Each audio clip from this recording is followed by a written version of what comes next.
அன்பு உறவுகளுக்கு வணக்கம். எப்படி இருக்கிறீங்க? எல்லாரும் நலம் தானே? நான் உங்கள் அன்பு தோழி ஆர்ஜே தேஜுங்க. என்னை மறந்திருக்க மாட்டீங்க அப்படின்னு நினைக்கிறேன். இன்னைக்கு எங்களோட எழுத்தாளர் ஜி சாஸ்திரி அவங்களோட முதல் சிறுகதையோட உங்களை சந்திக்க வந்திருக்கேன்.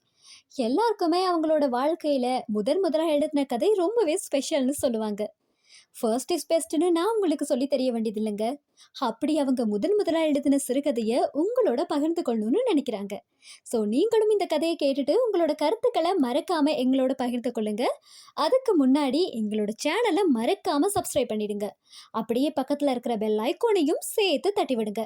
அப்போதான் நாங்கள் போடுற கதைகளுக்கான அப்டேட்ஸை உங்களால் உடனுக்குடன் பெற்றுக்கொள்ள முடியும். வாங்க இப்போ கதைக்குள்ள போகலாம்.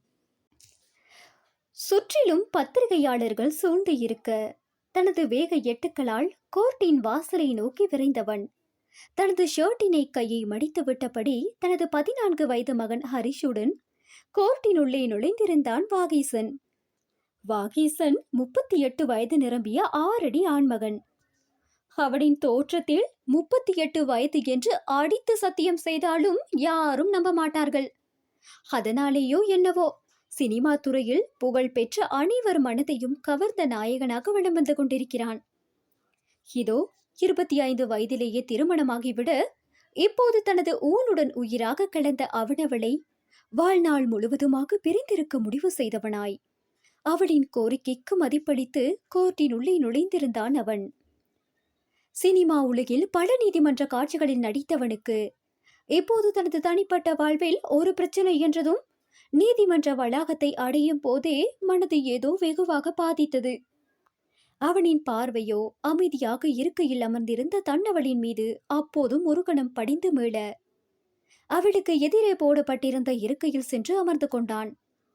அவளின் பார்வையும் அவனை முழுதாக தழுவி பின் தனது மகனில் படிய அவனோ தாயை கெஞ்சும் பார்வை பார்த்து கொண்டு இருந்தான். அதில் சற்றே தடுமாறினாலும் தான் எடுத்த முடிவில் உறுதியாயிருந்தாள் சக்தி. ஆயிற்று, இருவருக்கும் விவாகரத்து ஆயிற்று. இருவரின் 13 வருட கால திருமண பந்தம் இருவராலும் ஏகமனதாக முடிவெடுத்து இதோ இருவரும் நிரந்தரமாக பிரிந்து விட்டனரே. வழியில் வந்த இருவரையும் மீடியாக்கள் சூழ்ந்து கொள்ள தனது மகனை கை வடிவிற்குள் கொண்டு வந்தவன், பிளீஸ் கிவ் ஸ்பேஸ் என்று நகர முற்பட்டவனை ஒரு பத்திரிகையாளரின் கேள்வி அவனை மேலும் சீற்றத்திற்குட்படுத்தியது. ஆம், ஆக்ட்ரஸ் ஸ்ரேயா கூட உங்களுக்கு ஃபேர் இருக்காமே சார், அதுதானே இந்த விவாகரத்துக்கு காரணம் என்று கேட்டு இருக்க அவனை ஆணில் தெரிக்க பார்த்தவன், என் பெட்ரூமை வந்து எட்டி பார்த்தீங்களோ, நான் அவ கூட என்று தொண்டை வரை வந்த வார்த்தையை விடுங்கிக் கொண்டவன், this is not of your business என சீறியவன் தனது சரிபாதி அதே அனல் பார்வை பார்த்துவிட்டு கூட்டத்தை விலக்கிவிட்டபடி தனது மகனுடன் பாடிகார்ட்ஸின் உதவியுடன் காரினுள் ஏறியிருந்தான். காரில் ஏறி அமர்ந்தவன், ஷால் வி கோ என்று இறுகிய குரலில் சாரதிக்கு கட்டளையிட அவனும் வேகமாக காரினை கிளப்பியிருந்தான். விழிகளை மூடி சாய்ந்திருந்தவனின் நினைவோ 6 மாதங்களுக்கு முன்னர் நடந்தவற்றை மீட்டி பார்க்க ஆரம்பித்திருந்தது. எனக்கு டிவோர்ஸ் வேணும் என்று அவளின் வார்த்தைகள் இன்னுமே அவனின் செவியில் கேட்டுக்கொண்டிருந்தது. இப்போது நினைக்கும் போது கூட உள்ளே மிதமின்றி வலித்தது. ஆம், அன்றுதான் இருவருக்கும் இடையே கடந்த 15 ஆண்டுகளுக்கு பிறகு வந்த முதல் ஊடல் அவர்களின் உறவை நிரந்தரமாக பிரித்து விட்டிருந்தது. இந்திய சினிமாவை வியக்கும் வகையில் ஒரு வரலாற்று திரைப்படத்தில் ஸ்ரேயாவுக்கு இணையாக நடித்திருந்தான் வாகீசன். வரலாற்று திரைப்படம் என்றால் சொல்லவும் வேண்டுமா?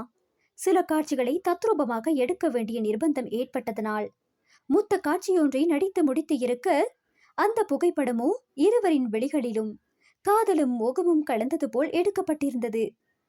இனி சொல்லவும் வேண்டுமா என்ன? யாரோ ஒருவன் அதனை புகைப்படம் எடுத்து முன்கூட்டியே வெளியிட்டுவிட அவ்வளவுதான் அந்த புகைப்படம் வெளியில் வைரலாக பரவ ஆரம்பித்த தருணம் அது.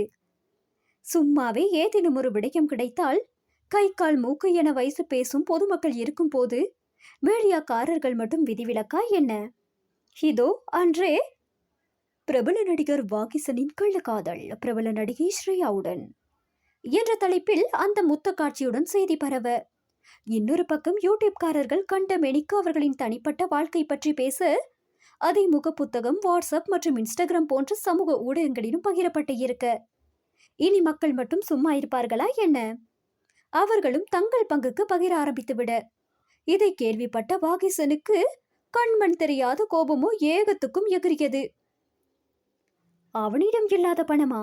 அதன் மூலம் யார் இந்த புகைப்படத்தை வெளியிட்டது என கண்டுபிடித்து அவனை நைய புடைத்தும் விட்டான். இருந்தும் அவனின் ஆத்திரம் அடங்கவில்லை. அவனின் இத்தனை வருட நடிக்கும் தொழிலில் எந்த கெட்ட பழக்க வழக்கத்திற்கும் அவன் இடம் கொடுத்தது இல்லையே. இப்போது இப்படி தேவையில்லாமல் புரளி பரவினால் கோபம் வராமல் இருக்குமா? அவனின் இத்தனை வருட நடிப்பு வாழ்க்கையில் எந்த மக்கள் அவனை கொண்டாடி தீர்த்தார்களோ அவர்களே அவனை இப்போது கண்டமெனிக்கு தோற்ற அறவே வெறுத்து போனான். அது மட்டுமா, அவனின் சரிபாதியான சக்தியின் செவிகளுக்கு எட்டாமல் போய்விடுமா என்ன? இதோ அவனின் முன் அவளின் விழிகளில் வழிந்த கண்ணீரை விரக்தியாக பார்த்து கொண்டு நின்றிருந்தான் அவளின் வாகிசன். உங்க ஆக்டிங் ஃபீல்டு விட்டுருங்க என்று அவளின் வார்த்தைகளில் சினம் தெரிக்க அவளை பார்த்தவன், என்னடி பேசிட்டு இருக்க? உனக்கே தெரியும் என்னோட கேரியரை நான் எவ்வளவு விரும்புறேன்னு. பட் தெரிஞ்சுட்டு நீ இப்படி பேசுறது தப்புடி. ஐ காண்ட் என்றிருந்தான் குரல் நடுங்க. தென் என்னை விட உங்க கேரியர் முக்கியமா என்று அவளை விரக்தியாக பார்த்தவன், என் கேரியரை எந்த அளவு நேசிக்கிறனோ அதே அளவு உன்னை லவ் பண்றேன் என்றவனின் பார்வை ஆழ்ந்த உறக்கத்தில் இருந்த அவனின் உதிரத்தில் ஜனித்த அவனின் மகனின் ஹரிஷின் மீது படிந்து மீள, இதை பாருங்க வாகிசன், எனக்கு பிடிக்கல. நானும் பொண்ணுதானே, இவ்வளோ நானும் எப்படிப்பட்ட நியூஸ் பரவல, அதுவும் யார் கூடவோ சேர்த்து வச்சு என்றவள் தொடர்ந்து அவனின் விழிகளை பார்த்து கொண்டே, ஆனா அதுக்காக நான் உங்களை சந்தேகப்படுறேன்னு இல்லை. பட் இதே தொடர்ந்து பேசிட்டு இருந்தா எனக்கு டிஸ்டர்ப் ஆகுது வாகிசன், புரிஞ்சுக்கோங்க என்றிட, தென் உனக்கு சந்தேகம்தான் ரைட் என்றவனின் வார்த்தைகளில் அவ்வளவு அழுத்தம். இல்ல அது என்றால் ஒற்றை வரியில். சோஷியல் மீடியா எப்படி பேசினா என்ன? அவங்களுக்கு நாளுக்கு ஒரு நாள் கண்டென்ட் வேணும். அவங்க இதெல்லாம் பேசுறாங்கன்னு என் கேரியரை விட சொல்ற? ஆர் யூ மேட் என்று அரையதிர கத்தி இருந்தான். அவனும் சாதாரண உணர்வுகள் உள்ள மனிதன் தானே. வெளியில் பிரச்சனை தீர்ந்த பாடு இல்லை. இதில் போதாத குறைக்கு அந்த நடிகை ஸ்ரேயா வேறு இந்த அவதூறான செய்தியில் தற்கொலை வரை சென்று விட்டாள் என செய்தி பரவ அவனுக்கு தான் இரத்த அழுத்தம் ஏகத்துக்கும் அதிகரித்தது. இங்கு அவனின் சரிபாதியோ புரிந்து கொள்ளவே மாட்டேன் என்கிறாளே. அவனின் குரலில் தூக்கத்தில் இருந்து எழுந்த ஹரேஷ், அம்மா என்று அவளை கட்டிக்கொள்ள, ஒன்னும் இல்லடா, அப்பா அம்மா கூட பேசிட்டு இருக்கேன், நீ போய் வீடியோ கேம் விளையாடு, அப்பா வரேன் என்றிட அவனும் அறையை விட்டு சென்றிருந்தான். நம்ம பையன் வாழ்க்கை நாளைக்கு நல்லா இருக்கணும் வாகேசன். உங்க கரியர்னால அவன் வாழ்க்கைக்கு நாளைக்கு கேள்விக்குறியாகிறதுல எனக்கு கொஞ்சமும் விருப்பம் இல்ல. அவளை சலிப்பாக பார்த்தவன் நெற்றியை நீவிக்கொண்டே அவளை நெருங்கி கிட்ட வர, வேண்டாம் என்று அவளின் வார்த்தைகளில் வெறியேற அவளை வலுக்கட்டாயமாக தன்னை நோக்கி இழுத்து அவளின் இதழ்களை ஆழமாகவும் வன்மையாகவும் கவ்வியிருக்க, திமிரி விடுபட போராடியவளுக்கு அந்த முத்து காட்சி நினைவுக்கு வர தனது மொத்த பலத்தையும் திரட்டி அவனை தள்ளிவிட்டவள் தனது இதழ்களை அருவருப்பாக துடைத்திருந்தாள். அவளின் அருவருத்த பார்வையில் மொத்தமாக மறித்து விட்டான் அவன். இதைவிட அவனுக்கு வாழ்வில் செருப்படி வேண்டுமா என்ன? அவள் தள்ளிவிட்டதில் தன்னை சமன் செய்து நின்றவளின் விழிகள் உயிர்ப்பை தொலைத்திருந்தன. சக்தி என்றவனின் குரல் தழுத்தழுக்க, அவளை இப்படித்தானே கிஸ் பண்ணிருப்பீங்க?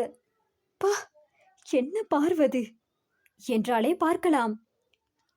ஷட்டாப் சக்தி, அப்போ சந்தேகம் இல்லைன்னு சொன்ன என்றவனின் கேள்வியில் தனது பார்வையை வேறு பக்கம் திருப்பியவளிடம், இதுக்கு முன்னாடி கூட எவ்வளவு கிஸ்ஸின்ஸ் நடிச்சிருக்கேனே, அப்ப எல்லாம் உனக்கு வருத சந்தேகம்? இப்போ மீடியா திருச்சு பேசுறப்போ இப்ப மட்டும் எப்படி வந்துச்சு என்று அவளை உறுத்து விழித்தபடி கேட்டான்.